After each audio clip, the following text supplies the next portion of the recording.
Bar പ്രധാന വാർത്തകൾ നിങ്ങൾക്കായി അവതരിപ്പിക്കുന്നത് വിസ്മയ വാട്ടർ തീം ബാർ. വിസ്മയ എന്റർടൈൻമെന്റ് സെന്റർ, പറശ്ശിനിക്കടവ്, കണ്ണൂർ.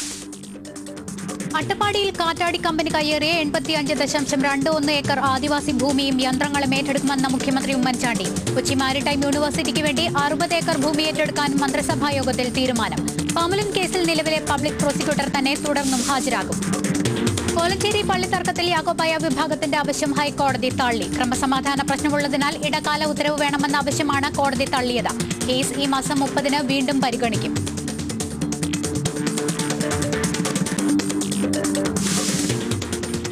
തലസ്ഥാനത്ത് ഇന്ന് വീണ്ടും SFI പ്രവർത്തകരുടെ അഴിഞ്ഞാട്ടം. പോലീസിനും മാധ്യമപ്രവർത്തകർക്കും നേരെ യൂണിവേഴ്സിറ്റി കോളേജിൽ തമ്പടിച്ച SFI പ്രവർത്തകരുടെ കല്ലേറ്. പോലീസ് ജലപീരങ്കി പ്രയോഗിച്ചു.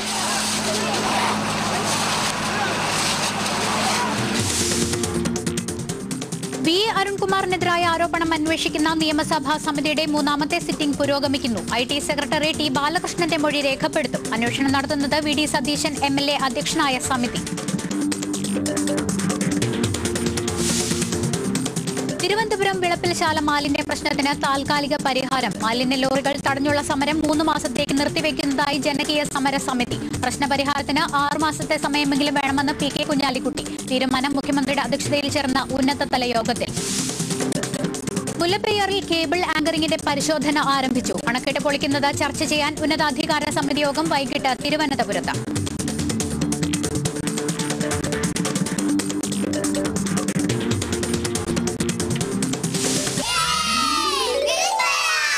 വിസ്മയ എന്റർടൈൻമെന്റ് സെന്റർ, പറശ്ശിനിക്കടവ്, കണ്ണൂർ.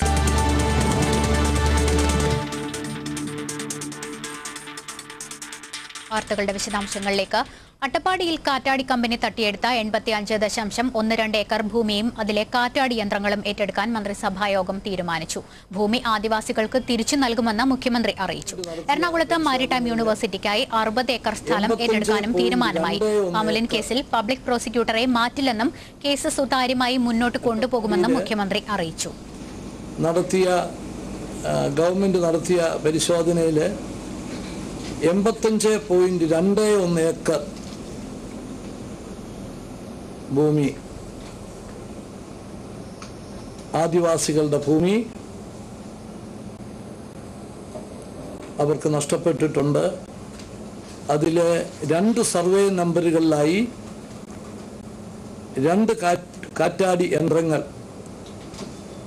ഇപ്പം പ്രവർത്തിക്കുന്നുണ്ട് എന്ന് ബോധ്യപ്പെട്ടു. ഈ 85.21 ഏക്കർ ഭൂമിയും അതിലുള്ള കാറ്റാടി യന്ത്രങ്ങളും ഏറ്റെടുക്കാൻ തീരുമാനിച്ചു. ഈ ഭൂമിയുടെ ഉടമസ്ഥരായ ആദിവാസികൾക്ക് ഇത് തിരിച്ചു നൽകും.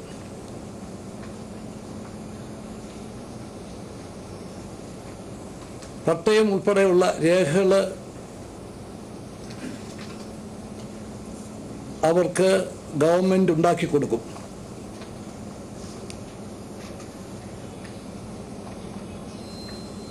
വിശദാംശങ്ങളുമായി തിരുവനന്തപുരത്ത് നിന്ന് ജോയി നായർ ചേരുന്നു. ജോയി, അട്ടപ്പാടിയിലെ ആദിവാസികൾക്ക് സഹായകമായ തീരുമാനങ്ങളാണ് ഇന്ന് മന്ത്രിസഭാ യോഗത്തിൽ ഉണ്ടായത്. ആദിവാസികൾക്ക് നഷ്ടമായ ഭൂമി തിരികെ നൽകുമെന്ന് മുഖ്യമന്ത്രി മന്ത്രിസഭാ യോഗ തീരുമാനങ്ങൾ വിശദീകരിച്ചുകൊണ്ട് പറഞ്ഞിരുന്നു. ഈ തീരുമാനത്തിന്റെ വിശദാംശങ്ങൾ, ഒപ്പം മന്ത്രിസഭാ യോഗത്തിലെ മറ്റു തീരുമാനങ്ങൾ എന്തൊക്കെയായിരുന്നു? തീർച്ചയായും ആദിവാസികൾക്ക് ഗുണകരമാകുന്ന ഒരു തീരുമാനമാണ് സംസ്ഥാന മന്ത്രിസഭാ യോഗം ഇന്ന് കൈക്കൊണ്ടിരിക്കുന്നത്. 85.21 ഏക്കർ ഭൂമിയാണ് കാറ്റാടി കമ്പനി കൈവശപ്പെടുത്തിയതിലൂടെ ആദിവാസികൾക്ക് നഷ്ടമായത്. ഇത് തിരികെ ലഭിക്കുന്നതിനുള്ള ഒരു നടപടി തന്നെയാണ് ഇന്നത്തെ മന്ത്രിസഭാ യോഗം കൈക്കൊണ്ടിരിക്കുന്നത്. ഇതിനൊപ്പം തന്നെ ഈ ഭൂമിയിൽ 2 കാറ്റാടി യന്ത്രവും പ്രവർത്തിക്കുന്നു. 2 കമ്പനികളുടെ കാറ്റാടി യന്ത്രവും പ്രവർത്തിക്കുന്നുണ്ട്. 85.21 ഏക്കർ ഭൂമിയും അതുപോലെ തന്നെ ഈ കാറ്റാടി യന്ത്രവും സർക്കാർ ഏറ്റെടുക്കുന്നു എന്നുള്ളത് തന്നെയാണ് ഇന്നത്തെ ഏറ്റവും സുപ്രധാനമായ തീരുമാനം. ഈ ഭൂമിയുടെ ഉടമസ്ഥാവകാശം തിരികെ ആദിവാസികൾക്ക് നൽകുന്നു എന്നുള്ളതും വളരെ പ്രധാനപ്പെട്ട കാര്യമാണ്. മുഖ്യമന്ത്രി പറഞ്ഞതനുസരിച്ച് പട്ടയം ഉൾപ്പെടെയുള്ള രേഖകൾ സർക്കാർ തന്നെ നൽകും. ഉടമസ്ഥരായ ആദിവാസികളുടെ താല്പര്യപ്രകാരം വിൻഡ് മിൽ എങ്ങനെ പ്രവർത്തിപ്പിക്കണമെന്നത് സംബന്ധിച്ച് തീരുമാനമെടുക്കും.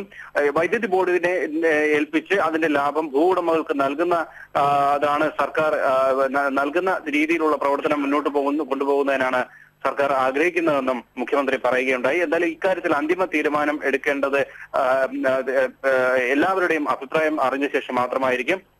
അതുകൊണ്ട് തന്നെ ആദിവാസികളുമായും അതുപോലെ തന്നെ ഇതുമായി പ്രവർത്തിക്കുന്ന സന്നദ്ധ സംഘടനകളുമായി ആലോചിച്ച ശേഷം ഈ കാര്യത്തിൽ അന്തിമ തീരുമാനം എടുക്കും എന്നാണ് അദ്ദേഹം പറഞ്ഞത്.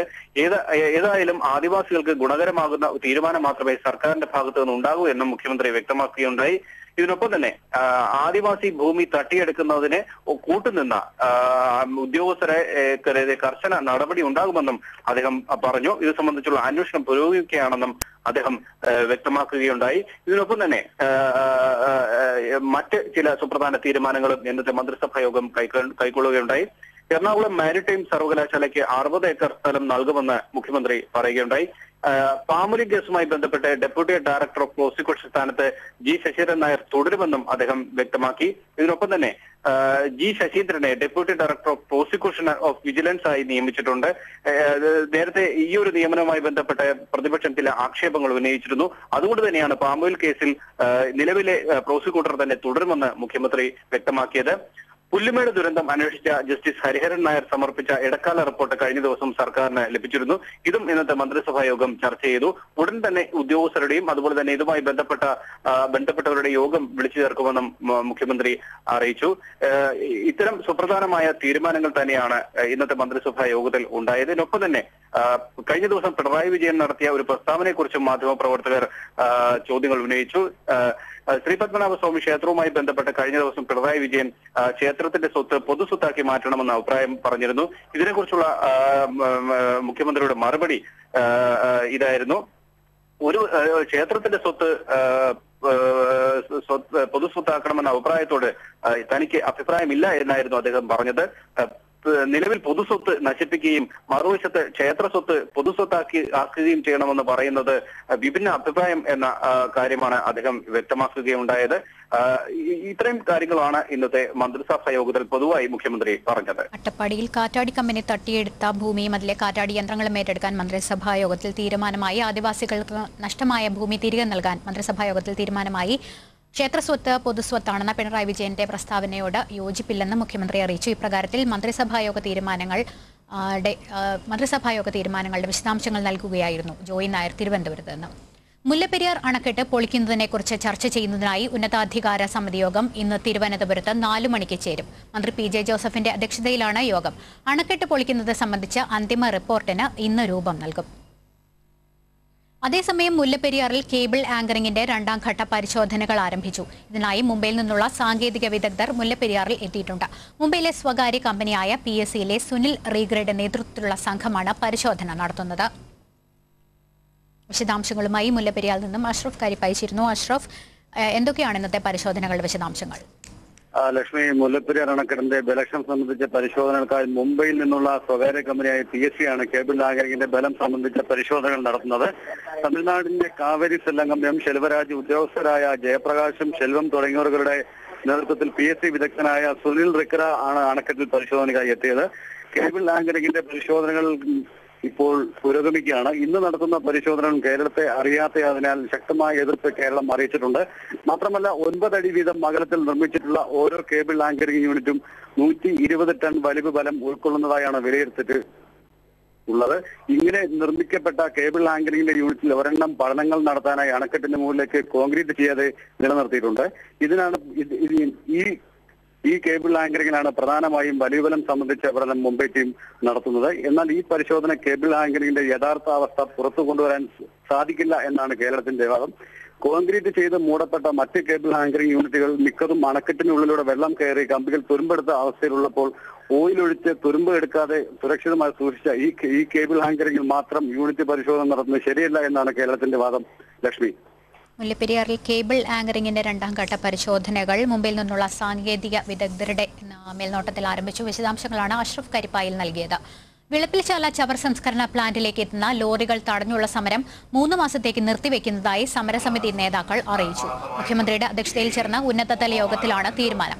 ഈ 3 മാസക്കാലം ചവർ നീക്കം നിരീക്ഷിക്കുന്നതിനായി മോണിറ്ററിംഗ് സമിതി രൂപീകരിക്കാനും തീരുമാനമായി. എന്നാൽ ചവർ സംസ്കരണത്തിന് പുതിയ വികേന്ദ്രീകൃത സംവിധാനം ഏർപ്പെടുത്തുന്നതിന് ചുരുങ്ങിയത് 6 മാസത്തെ സമയമെങ്കിലും വേണമെന്ന് മന്ത്രി വി കെ കുഞ്ഞാലിക്കുട്ടി യോഗത്തിൽ അറിയിച്ചു. അവസാനം ഗവൺമെന്റും ജനകീയ സമിതിയും തമ്മിലൊരു തത്വത്തിൽ ഒരു തീരുമാനത്തിലെടുത്തു. ഡിസംബർ 20 മുമ്പ് ചവർ ലോറികൾ വിളപ്പിശാല വരുന്നത് നിർത്തിവെക്കണം. 20 വരെ ആ 90 ദിവസം ഞങ്ങൾ സമയം കൊടുത്തിട്ടുണ്ട്.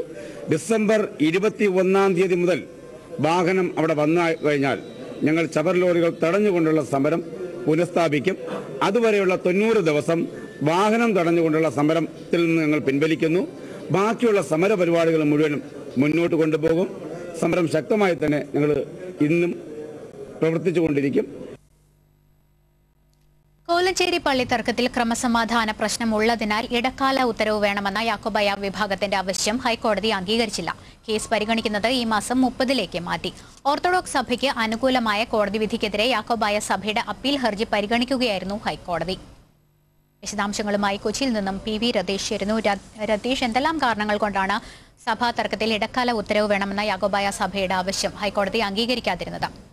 ലക്ഷ്മി, ഓർത്തഡോക്സ് സഭയ്ക്ക് അനുകൂലമായുള്ള ജില്ലാ കോടതി വിധിക്കെതിരെയാണ് യാക്കോബായ സമിതി ഹൈക്കോടതിയെ സമീപിച്ചത്. ആ ഹർജി ഇന്ന് പരിഗണിക്കുകയായിരുന്നു. ഹർജി പരിഗണിച്ച ഉടനെ തന്നെ ക്രമസമാധാന പ്രശ്നം അവിടെ ഉണ്ടെന്നും അതുകൊണ്ട് തന്നെ കോടതി എത്രയും വേഗം ഇടപെടണമെന്നും യാക്കോബായ സഭയ്ക്ക് വേണ്ടി ഹാജരായ അഭിഭാഷകൻ ആവശ്യപ്പെട്ടു. എന്നാൽ കോടതി ഈ ആവശ്യം അംഗീകരിച്ചില്ല. കോടതി പറഞ്ഞത് ക്രമസമാധാന പ്രശ്നങ്ങൾ പരിഹരിക്കേണ്ടത് ജില്ലാ ഭരണകൂടമാണ്. അടിയന്തര ഘട്ടങ്ങളിൽ മാത്രമേ കോടതിക്ക് ഇക്കാര്യത്തിൽ ഇടപെടാനാവൂ. ഇപ്പോൾ അടിയന്തര ഘട്ടം ഉണ്ട് എന്ന് തോന്നുന്നില്ല. അതുകൊണ്ട് തന്നെ യാക്കോബായ സഭയുടെ ആവശ്യം അംഗീകരിക്കാൻ കഴിയില്ലെന്നും കോടതി വ്യക്തമാക്കി. കൂടാതെ 15 ദിവസം പള്ളിത്തർക്കം പരിഹരിക്കുന്നതിന് 15 ദിവസത്തെ സാവകാശം സർക്കാർ ചോദിച്ചിരിക്കുന്നതിനാൽ ആ സമയത്തിന് ശേഷം മാത്രമേ ഹർജി വീണ്ടും പരിഗണിക്കാനാവൂ എന്നും കോടതി വ്യക്തമാക്കി. അതുകൊണ്ടാണ് സെപ്റ്റംബർ 30 ഹർജി വീണ്ടും പരിഗണിക്കുന്നത് കോടതി മാറ്റിവെച്ചത്. ലക്ഷ്മി, വിശദാംശങ്ങൾ നൽകിയത് കൊച്ചിയിൽ നിന്നും രതീഷ് PV. VS അച്യുതാനന്ദന്റെ മകൻ VA അരുൺകുമാറിനെ ICT അക്കാദമി ഡയറക്ടറായി നിയമനം നൽകിയതിലെ ക്രമക്കേടടക്കം 4 ആരോപണങ്ങൾ അന്വേഷിക്കുന്ന നിയമസഭാ സമിതിയുടെ സിറ്റിംഗ് തിരുവനന്തപുരത്ത് ആരംഭിച്ചു. VD സതീശൻ MLA അധ്യക്ഷനായ സമിതി IT സെക്രട്ടറി T ബാലകൃഷ്ണന്റെ മൊഴി ഇന്ന് രേഖപ്പെടുത്തും. VA അരുൺകുമാറിനെതിരെ ഉയർന്ന ആരോപണങ്ങളിൽ പ്രതിപക്ഷ നേതാവ് VS അച്യുതാനന്ദനെ വിളിച്ചുവരുത്തി മൊഴിയെടുക്കാൻ ഓഗസ്റ്റ് 25 ചേർന്ന നിയമസഭാ സമിതി യോഗം തീരുമാനിച്ചിരുന്നു. സംസ്ഥാന സർക്കാരിന്റെ ടൂറിസം നയം ഉടൻ പ്രഖ്യാപിക്കുമെന്ന് മന്ത്രി AP അനിൽകുമാർ അറിയിച്ചു. പൊതുമേഖലാ പദ്ധതികൾക്കൊപ്പം സ്വകാര്യ സംരംഭകരെ കൂടി ഉൾപ്പെടുത്തി മാത്രമേ ടൂറിസം രംഗത്ത് സമഗ്ര വികസനം സാധ്യമാകൂവെന്നും അദ്ദേഹം പറഞ്ഞു. സംസ്ഥാന സർക്കാരിന്റെ 100 ദിന കർമ്മ പദ്ധതിയുടെ ഭാഗമായി ടൂറിസം വകുപ്പിലും പട്ടികജാതി ക്ഷേമ വകുപ്പിലും പ്രഖ്യാപിച്ച പരിപാടികളിൽ ഭൂരിഭാഗവും നടപ്പാക്കാനായെന്നും മന്ത്രി അറിയിച്ചു. കാര്യങ്ങളാണ് പറഞ്ഞിരുന്നെങ്കിലും അതുകൂടാതെ തന്നെ ഇത്രയും കാര്യങ്ങൾ ഈ 100 ദിവസത്തിനകത്ത് നടത്താൻ വേണ്ടി കഴിഞ്ഞു. അതോടൊപ്പം തന്നെ ടൂറിസവുമായി ബന്ധപ്പെട്ട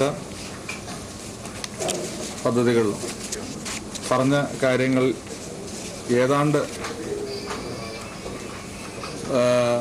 എല്ലാം 90% പൂർത്തീകരിക്കാൻ കഴിഞ്ഞു. 100% ചിലത് ഉദ്ഘാടനങ്ങൾ ബാക്കി വെച്ചതുണ്ട്. 1-2 പ്രോഗ്രാം മാത്രമാണ് നമുക്കത് പൂർണ്ണമായി ചില കാരണങ്ങൾ കൊണ്ട് നടത്താൻ പറ്റാതിരുന്നത്. 90%-ലധികം ടൂറിസം ഡിപ്പാർട്ട്മെന്റിനകത്തും പറഞ്ഞ കാര്യങ്ങൾ ചെയ്തു. ആലപ്പുഴ ടൂറിസം മാസ്റ്റർ പ്ലാൻ ആയിരുന്നു നമ്മൾ പറഞ്ഞിരുന്നത്. അതിന്റെ പ്രസന്റേഷൻ കഴിഞ്ഞു, അത് സബ്മിറ്റ് ചെയ്തു. ഇനിയൊരു ഇടവേള.